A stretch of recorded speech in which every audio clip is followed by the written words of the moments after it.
let's YouTube this. Transition. Woo!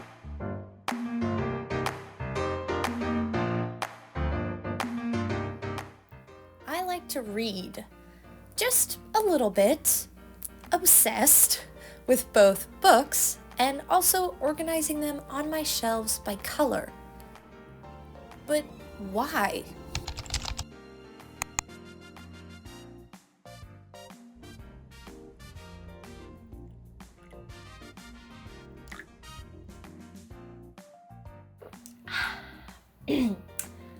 I have loved reading for as long as I can remember. Whether it was my mom's read alouds or just reading by myself, curled up on my bed, I loved it.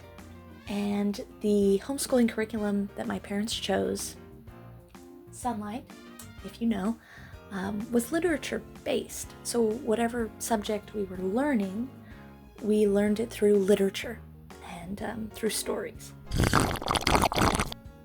Looking back on that, I'm so thankful that that's what they chose, because I really believe that is why I love books and reading so much to this day. I'm passionate about reading, but also goal setting. And when you put those two together, it's basically the Goodreads Reading Challenge, which I started doing in 2023. In 2023, I made a goal to read 100 books while I was in college and ended up reading 110. And then in 2024, I had a job as an English teacher, so I was pretty busy with that, and I made my goal 75 books, and I read 76. And then in 2025, I quit that job and I had more time on my hands, and so with that, I decided to read 120 books.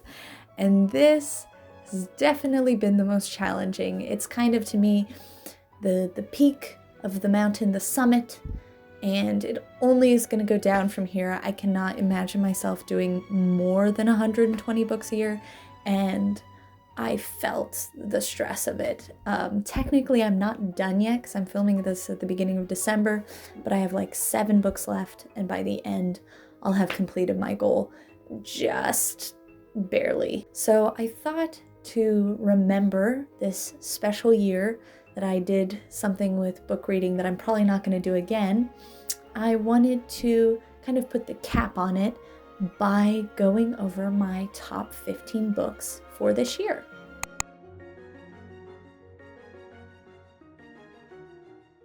Before I reveal my top books of the year, I think it will definitely be helpful if I talk about my go-to book genres.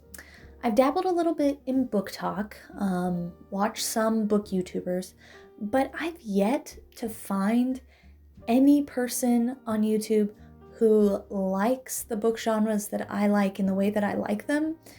But I don't think my preferences are niche.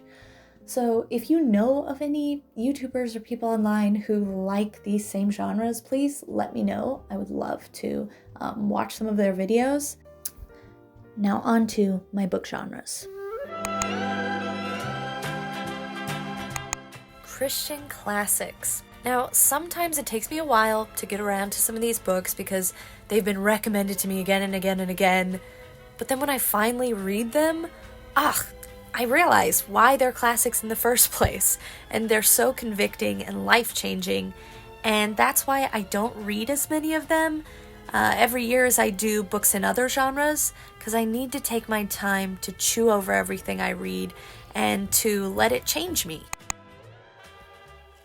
Next is biographies, autobiographies, and memoirs. I eat these up. I love them so much. Classics. This is just a catch-all genre, like some books that you were made to read in high school perhaps, or just a book you've heard the title of even if you haven't read. I know it's a general genre, but I didn't really know how else to put all of these books in the same category.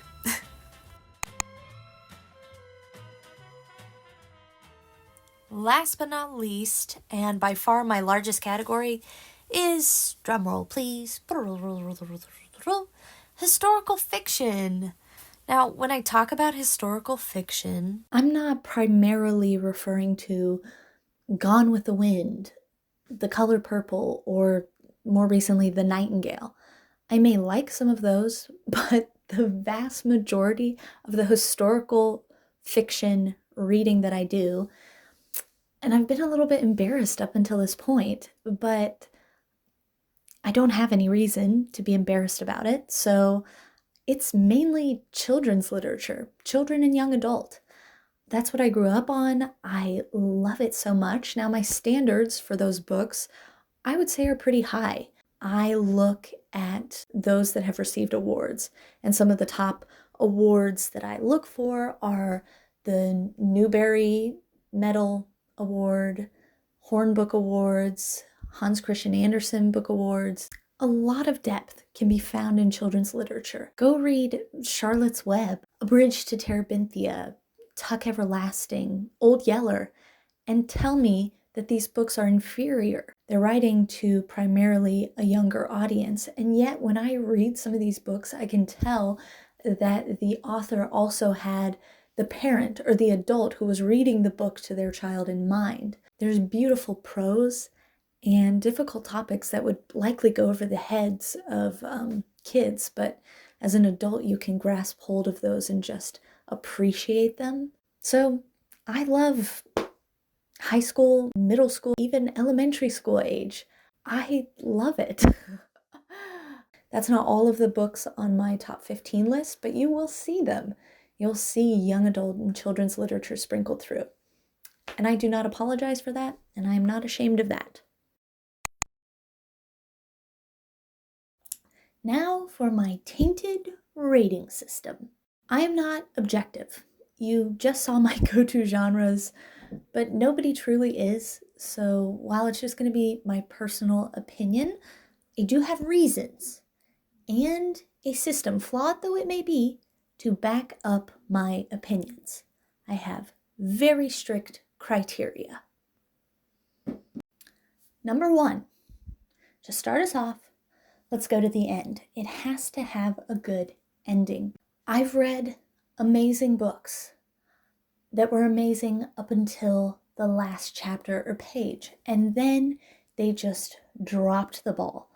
I want to see everything come together at the end, and for there to be resolution, or for it to make sense, or to end with something thoughtful that leaves you, the reader, having to answer a question. But sometimes you read a book and it just seems like they didn't know how to end it. Or sometimes it ends a little too neatly. I don't like that either. I want the ending to be just as good, if not better, than the whole book leading up to that final point. Number two, the title has to make sense. This is a big one for me for some reason.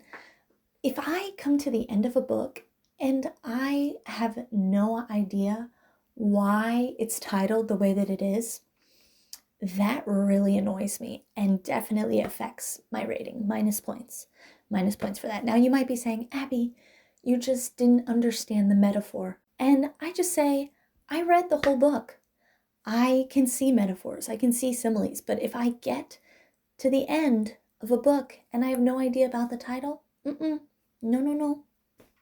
I want the title to connect to the book. Is that asking for too much? Example, Tum Tum and Nutmeg, Adventures Beyond Nutmouse Hall. Do you know what it's about? Tum Tum and Nutmeg and the Adventures Beyond Nutmouse Hall. This author knew what he was doing. Many authors don't. Minus points. Number three, appropriate character introduction and details. Ever read a book where you finish a chapter and then you come back to it the next day and you cannot remember who is who or what the details were last chapter because it was just too overwhelming? I've come across many books like this. I cannot remember 20 names from one chapter when they're just dumped on me. I need time to remember characters and for their personalities and backstory to be developed Same with world building. I can't handle all these details at one time and be expected to remember them because I have a life. I take all of these things into consideration as I rate my books from 0 to 10. Now on Goodreads, you have to do it from 0 to 5, which I think is too limiting because you can't do like a 4.5 on Goodreads. You just have to pick a full star. So that's why I first do my rating out of 10 and then I just round up or down to make it fit the score on Goodreads. I'm gonna add a fourth criteria, and this is just for books that occasionally just go beyond. So number 4. How can I describe it? The book inspires me, not just as a reader, but as a writer. I can't help but underline things and fall in love with not just the plot or the characters, but the writing. When I find myself not rushing over details of a scene, that takes it over to an 11 out of 10 for me. Out of the 113 books that I'm at right now, 29 of them got 10 out of 10s, 4 of them got 11 out of 10s. So I had to take that number and reduce it and wrestle and struggle to get it down to 15. Technically, there are more books that I read this year that could be on this list, but I really tried to show good variety and think of the ones that just had a little something above the others. So without further ado, let's get started with my top 15 books from 2025. That's not to say these books were published in 2025. I just read them in 2025. Just wanted to clarify. Actually, I'm not sure if any of these books on my list were published in 2025. Some of them were from 2020 on, but not most of them. So, number 15 is A Place to Hang the Moon by Kate Albus. And this was a really sweet read. I would say this book was one for the youngest audience, but it was just such a sweet story. And I was able to enjoy it and also imagine reading it to my kids one day, which made me enjoy it all the more. It's set in World War II and is the story of these 3 siblings who are orphans at a time when kids were sent away to the countryside because of bombing going on in big cities. They're also sent outside of London. They end up going through all these trials and difficulties before finding their true home. It's such a sweet story. This is a great example of a book where you come to the end of it and you finally understand the title. A Place to Hang the Moon sounds a bit like a metaphor, and you find out it is, but you find out what the metaphor is. The writing style was really sweet. For example, the first words of a new book are so delicious, like the first taste of a cookie fresh from the oven and not yet properly cooled. Love that. Definitely would recommend this book if you have kids or just read it on your own like I did. Coming in at number 14 is Julie of the Wolves by Jean George. And this got the Newbery Medal. Surprise, surprise. She knows what she's talking about when she writes about the Arctic wilderness. And the story is about a woman who gets lost in the tundra and has to survive and ends up staying alive by sticking with a pack of wolves and her life with them, but then being thrust back into civilization again near the end and how she comes to terms with that. This book was I was hesitant as I was reading it whether I was going to give it more, an 8, a 9, or a 10. But then when it came to the ending, even to the last line, that was what did it for me. And I was like, oh, this is good. 10 out of 10. She wrote like she had been lost in the wilderness and had to live with wolves herself. How much she knew about wolves and the wilderness. That's all I have to say about that. Number 13 is Katherine Patterson's Jacob Have I Loved. Now, Katherine Patterson is such a good writer. The Bridge to Terabithia, The Great Gilly Hopkins, The Master Puppeteer. This is a coming-of-age story set on Chesapeake Bay Island, which is such a unique setting, and the way that she describes it is beautiful. The setting is World War II. I like World War II books for some reason. I have read more than one. You don't think of World War II from the setting of an isolated island that nobody thinks about, right? But even they were affected. That's not really what the story focuses on. It's about two twin sisters, and you have Louise and Caroline, who are twins, but one is clearly favored over the other. And Jacob Have I Loved is an ode to the Bible story of Jacob and Esau. And it's just about Louise finding her own way and working through adolescence, but also this jealousy with her sister. And who is she going to be? How is she going to find her identity? Is she going to stew in jealousy? What will she end up doing? And the solution in the end and the path that she chose, I wasn't expecting. You often see stories where protagonist goes above and beyond, defies expectations, does the unimaginable, and succeeds in an ultimate way. And that's not this book. It's more realistic, but not in a disappointing way. No surprise, this book also got a Newbery Medal. So read it. Number 12 is Warriors Don't Cry by Melba Beals, and it is her story. It's an autobiography about the Little Rock School and Black students integrating into an all-white school. And Melba was one of those students. Her and 8 of her friends started going to Central High School in Little Rock, Arkansas. And this became a big issue with white people coming out and picketing and protesting and things getting quite violent. And the treatment of Melba and her friends, it's nothing short of a miracle that she lived, actually. But what made it a 10 for me was just her outlook. It wasn't just this is my tale of woe. She struggled a lot, but it's not a depressing story. She had hope. She had a fighting spirit within her and believed that God had a plan through it and trusted him even when it didn't make sense. And I loved that perspective that she took, that she writes about so well in her memoir. I don't have a physical copy of Book 11 because I'm waiting to pick an edition that I really like the cover of, but it's Beauty, a retelling of the story of Beauty and the Beast by Robin McKinley.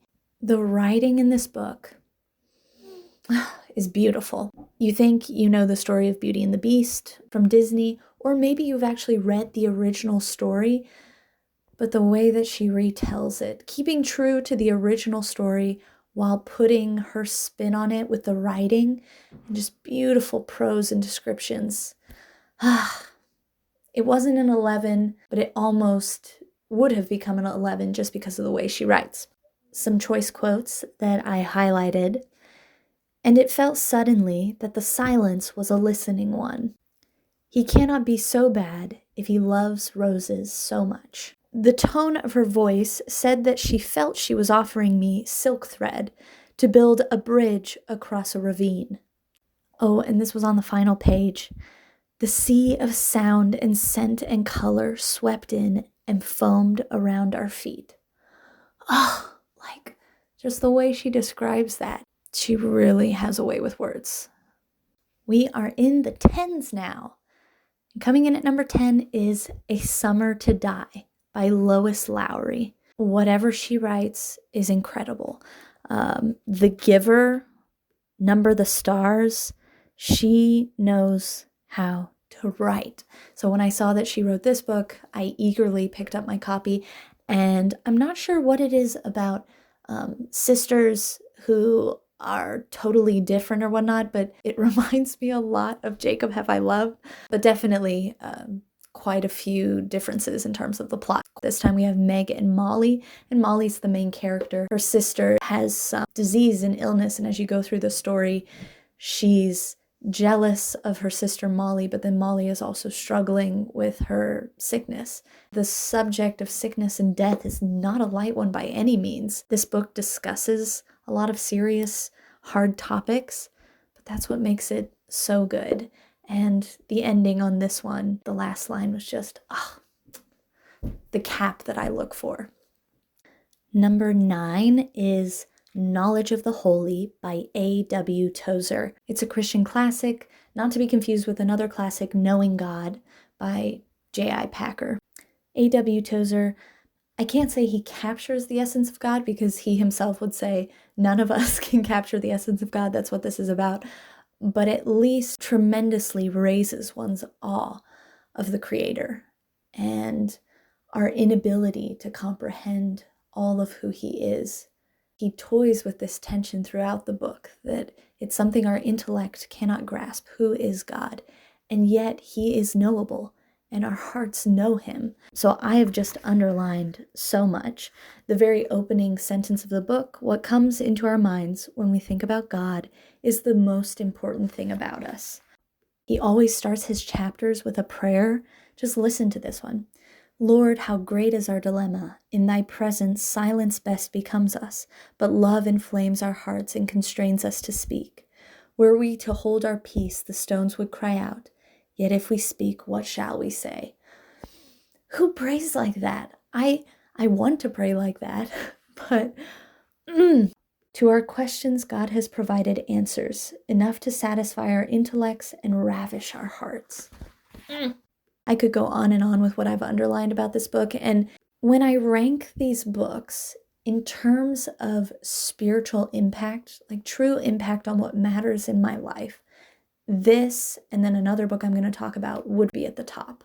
I'm more giving my list in terms of how it meets the criteria of the flawed system I discussed, but you should definitely read this. Just because this is at number 9 on the list is not saying that it's less than or inferior to the other books on my list. Whew. It's way up there. Read it. I feel like I just keep saying read it. But what else can I say? That's what I'm recommending you to do. This next book had everything going for it even before I read the book. First of all, it is a prairie story, and I am a sucker for any story about like going out west, the Oregon Trail, living on the prairie, the homesteading life. I love it so much. I'll read it all. Also, growing up in Korea as a missionary kid, I love books about Korea and by Korean authors, and one of the best children's authors for stories about Korea is Linda Sue Park. I've read every one of her books, and they are so good. Please go check out her other books and read this one as well. This is her newest book. Actually, this is a 2020 book. So we do have a book on this list that was published in the past 5 years. This is Prairie Lotus, and it is the story of Hannah, who is half Chinese, half American, and it's the 1880s, and her father end up moving to the Dakota Territory and start trying to make a life for themselves. When we think of prairie life, we think of white people. We think of Little House on the Prairie. The people who were moving out west and making a life for themselves and trying to strike it rich, the majority of them were white people. But Linda Sue Park comes at it from the angle of a half Chinese girl, which at the time, she says she would have done Korean, but there were not Koreans in the States at the time. However, there were Chinese immigrant workers who had come over, and some of them ended up marrying American men. So her dad is American, and her mom, who is Chinese, has passed away. It's the story of Hannah finding her way when she is the only one who looks the way that she does, the people around her who have prejudices, how they overcome those, how she overcomes the difficulties in her situation and begins to actually make a life with her dad there. You won't find a story like this elsewhere. That's why it ended up in the spot that it did. Coming in at number 8 is Sisters Under the Rising Sun by Heather Morris, who also wrote The Tattooist of Auschwitz. Sisters Under the Rising Sun came out in 2023, so another more recent book. It's a true story of Nesta and Nora primarily, who were both fleeing Singapore when the Japanese came and took over, nearing the end of the Second World War. They get on a ship, their ship is bombarded, and they get stranded in Indonesia and end up getting captured by the Japanese. Not only them, but hundreds of other women. and they are kept in a POW camp, about 500 of them, and it's their true story of surviving and fighting and trying to save their dignity under harsh, horrid conditions. But again, it's the kind of story where they hold on to hope, and it makes it a really inspiring tale. Sometimes you have writers who capitalize on just harrowing experiences for shock factor, and that's their story. This is not that. Yes, there is the harrowing, there is the tragic, but there's hope within it. And the way that it's written and told is well worth remembering. Near the end of the book, there's actually pictures of the real people in the story. It could have been you or me. Seeing how they responded to their difficult situations is inspiring. This next book needs no introduction. So many people have talked about it, but it is The Kite Runner by Khaled Hosseini. I've read his other books, A Thousand Splendid Suns and The Mountains Echoed. That first one was another 10 out of 10 for me, and the other one was about an 8.5, I believe, so still overall very good. He hasn't written a lot of books, but every book that he writes is so solid. It's the story of Amir and Hassan, who are childhood friends with different statuses in life, and Amir betrays Hassan as a child, and then we see how their lives develop from there and the different trajectories they take, but ultimately coming back and being entwined once more. And amidst all of this, you have a war going on. So you're learning about the political events of the time through the story of these two characters. It's heart-wrenching, it's difficult, it's worth your time. And I flew through this. This did not take hardly any time to read, but he is a master storyteller. We've made it to number 5. These are technically just for decoration, but they're also really good, and I need a snack break. Moving on. This is Up a Road Slowly by Irene Hunt. Such a good writer. I've read her other books, but I think this one is in the top spot for me. It's a coming-of-age story that really captures the bitter and the sweet of going from adolescence to adulthood and how our perspectives change over time. How originally we may see people as one-sided, but then as we grow up, we see how human beings are more complex, and just how it's told through the story of Julie. It's about her and her life is amazing, and the writing is just beautiful. I was especially perceptive to all things beautiful that morning. Raspberries in blue china bowls were enough to make the heart sing. And this one. I just remembered a beautiful boy I had once loved, and it was as if something inside me said, well, wasn't that lovely? And now, shall we think of other things? Then, in talking about Julie's writing, she starts to get interested in writing, and her uncle says this about it. But my darling niece, your villains have nothing but venom in their souls, and your sympathetic characters are ready to step right off into paradise without one spot to tarnish their purity. People aren't like that, Julie. Take a look around you. And that's what I think Irene captures in her book, is that people are not just villains or angels. We see that with Julie's aunt, who she starts out in the story loathing, but then comes to find out it's not as cookie cutter as we would like. And with that, only 11s remain. These last 4 are the creme de la creme, the top of the top, in my opinion. Number 4, Educated by Tara Westover. I have to be honest, this is not my first read-through of it. I reread it this year for the 3rd time, I want to say. So it has well earned its spot as an 11 out of 10. And again, I don't like stories that just capitalize on the horror of the story itself. But she writes in a way that once you read her story and see where she came from with her educational journey, it's just amazing that she can write this well.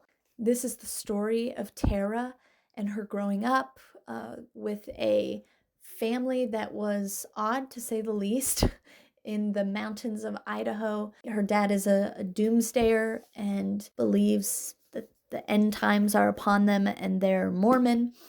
And she is growing up in this crazy, dysfunctional environment. And yet she goes from that to end up getting her GED, going to college, and even further, getting her PhD. It's incredible. Every time I read it, I'm just amazed. And by the end of it, she is educated, to say the least. I admire her so much, and her style of writing captures everything, not just the events, but the way her opinions and perspectives change as she moves away from her family into the real world and sees how all of these perceptions that she had and beliefs that she held to, she begins reconsidering them and wondering, where did those come from? Why does she believe what she does? Incredible, the journey she goes on and the way she communicates it. I love it. I love it. I love it. I love it.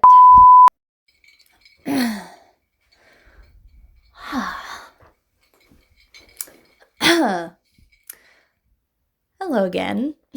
I just finished filming for the second to last book on my recap. And then I found out that my phone had run out of storage and didn't record any of it. And it was at that time I realized my brain could no longer store reason and sanity. So I thought it would be better to come at it another day. Hence the different outfit, and it is the next day. Also why my tangerine decor is now gone. So let's get on with it, as I have some sourdough that is waiting for my time and attention. Book number 3 is actually a series, but I rated the second book in the series an 11 out of 10, and overall I can see that it's at least a 10 out of 10 series, if not an 11 out of 10. And I'm not finished with it yet. I'm in the middle of it right now, but I'm basically reading a book a day. It's that good, and I'm enjoying it so much. And that is The Unselected Journals of Emma M. Lyon. I believe there's 8 books out so far, and Beth Brower, the author, is writing book 9 currently. Let me say it simply. If you are a Jane Austen fan, this is the book series for you. I'm not sure very much has come out since Jane Austen wrote that is so much like her writing, and yet written by a modern author set in the time period that Jane Austen would have lived. Well, maybe a bit later. It's set in the 1880s, and it's the story of Emma M. Lyon, who is a young Victorian woman living in London, and just her daily journal entries as ordinary life goes on around her, and she meets new characters in the little town of St. Crispin, different male individuals, and her interaction with them, and also her family and the expectations that some of them are putting on her. Because it's talking about her daily life, it may seem like it's uneventful, but that is not the case. And even mundane days are just described in such a perfect way. There's so much wit, and I don't know what I can say. It's like word candy to somebody who loves Jane Austen. All of these descriptions that I a lot of times would just breeze past. In other books, I really take time to read them or do a double take and read them again, because I was like, how did she think of that word picture? That was so clever. And as a writer, it gives me so many ideas. And that's what makes it an 11 for me, is I'm so inspired as I read her to elevate my own writing and my own way of speaking. When we talk about Victorian speech, it's not about these and thous, but thinking before we speak. And the English vocabulary has so many words that nowadays we do not use. Our word bank in modern society has drastically reduced, and I love how Beth Brower in her book doesn't shy away from words that she knows her readers don't know. So I'm always like highlighting or looking up words and then adding them to my new vocab list to hopefully memorize them. I would say book 1 maybe took a little while to get into because she's establishing the characters and the setting and the circumstances. But by the end of book 1, a character is introduced who then sets off what is going to happen in book 2 and the following books, and it just takes off from there and is so exciting and could not put the books down. Just been reading and reading and reading. So I do not apologize if you begin reading these books and find yourself obsessed and falling down the reading hole. You have been forewarned. Let me give you a little taste of some of the quotes that I was highlighting throughout this series. This is actually all from just book 2. His smile was like the flicker of a candle. Rain, dismal enough to be cozy. I confess now that I brushed non-existent wrinkles from my skirt for lack of knowing what else to do. It was very debutante. 100 years in the future, people will read how we all stayed up like fools for half the night, dancing in overcrowded rooms, and think we were mad. And somehow, someone will find this journal and see that we knew it was abominably stupid to wake with pounding heads and sore feet. What a barbaric society we are. If Jane Austen and the Victorian era is something you love, then this is my recommendation for what to read after you've read all of the other Jane Austen books. Quick update. Now that I've gone all the way to book 7, I'm more hesitant to make the Jane Austen connection, especially claiming that it's the best books written in the style of Jane Austen since she was alive. The beginning books felt more that way, but as the series progresses, Beth definitely makes it her own style and takes a few liberties that I didn't particularly like, but overall my rating, especially for books 2 to 4, are still off the charts. Are you ready for book 2? This is a real treasure, and that is Psalm 23 by David Roper. I doubt you have ever heard of this book. It is not a Christian classic. I only found out about it because a Bible professor mentioned it in passing, and so I got a copy of it, and boy, it did not disappoint at all.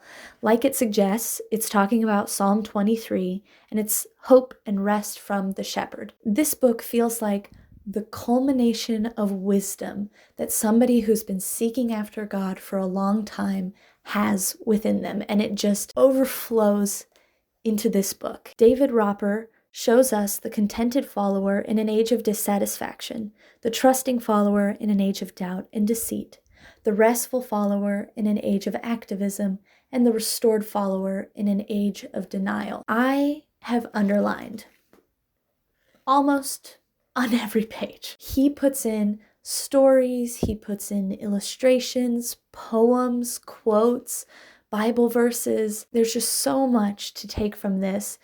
This is not going to be a fast read, even though it's a little book, because it's going to take time to chew over everything he says. And I found myself reading a chapter and then needing to just sit and kind of digest it and evaluate what I learned. For most, life is one long effort not to think about dying. For that one, I annotated lol next to it. This is talking about the Psalms. He, David, fills page after page with confusion and disbelief. It's good to do so. God can handle our hesitancy. Yet when we arrive, we cannot rest. That is why we enjoy the quest, not the conquest, the hunt, but not the kill. And that's why finishing can be almost unbearable. Sin softens us and makes us more susceptible to his shaping. When we fall, we have fallen into his hands. I would highly recommend you pick up your copy of Psalm 23. I'm very curious in his other books, but so far, this is the one that I have read. Now all that remains is to crown the winner. My favorite book of this entire year out of 120 is, I'm imagining your drum rolling, is Blue Castle by L.M. Montgomery. This book felt like it was just tailor-made for me. I loved it so much. I can't say enough good things about it.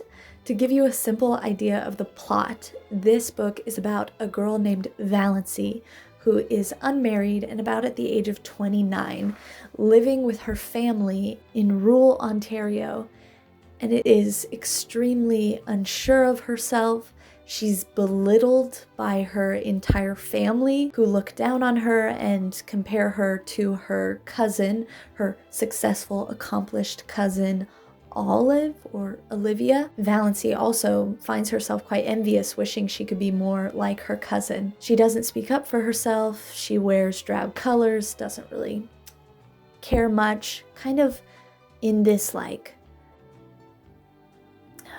potato state. Like mental sedentary state, just because of everything she's heard people say about her and the way she's been treated her whole life. But then she starts feeling these chest pains. So she decides to go to the doctor, and the doctor tells her she's about to die. She only has a few months left to live. And this switches her perspective entirely. And she's thinking, I've wasted my whole life. I've never spoken up for myself. I've never had my own time to live or do what I enjoy. She doesn't even know what she enjoys.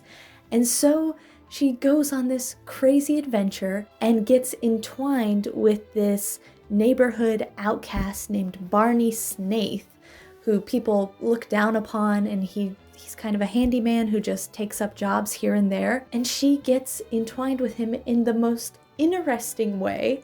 And that sets off the whole story. And she transforms from this timid, shy woman who's belittled and thinks nothing of herself to being witty, self-assured, and confident. And you can almost see her become beautiful through the story. It's incredible. And I was so sad when I came to the end of it. I just wanted it to continue, and I want to reread it already, even though it's only been a couple of months. The writing is just gorgeous. I can't help myself. Allow me a few quotes here. October, splendid, a great tinted piece. After the meal was over, they would sit there and talk for hours, or sit and say nothing in all the languages of the world. She had wept all the beauty out of her eyes. The unmarried are simply those who have failed to get a man. And this was near the very beginning of the book, and this may not be everybody's cup of tea, but this book felt like it was written for somebody like me. Not that I'm at the age of 30 yet, but I'm in my 20s and I get comments about this, and so I just felt like I could relate to her feelings on this age as well. You may be wondering, why don't I have a physical copy in my hands?